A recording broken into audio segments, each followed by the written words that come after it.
Bili muna tayo ngayon ng natawag nila dito ay baget o pate.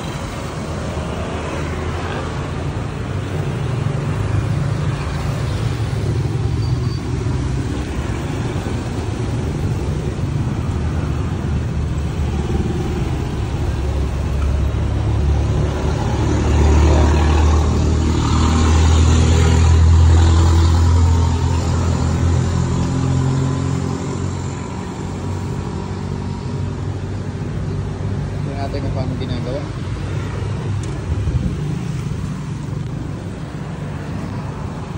Nilalagyan ng mayonnaise, nilalagyan ng liver spread,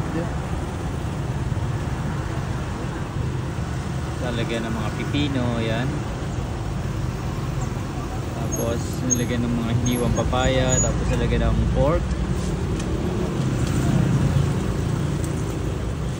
Lalagyan ng, hindi ko alam kung ano tawag din pero masarap din yan. Tapos lalagyan ng parang, ewan ko ba kung ano tawag doon, parang dinray ata, ay in-steam na kung ano-ano.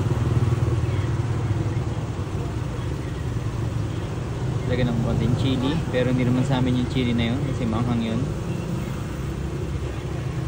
Yan.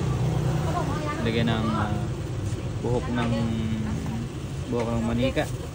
Yan. Din natin. So, yan, sarap niyan. Kasi lagyan ng margarine. Ito, bupet na. Bupet. Yan. Yun, sarap niyan.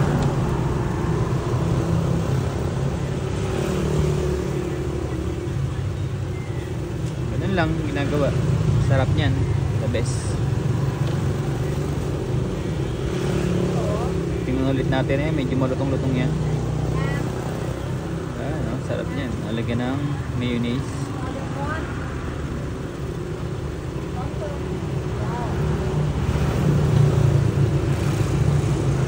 cucumber, yan, pipino, tapos shredded ano yan, papaya. Nilagyan ng mga meat. So yun yung mga breakfast dito sa Vientiane, Laos. Sa Laos pala, sa buong Laos. Yan. So yun lang, at subscribe.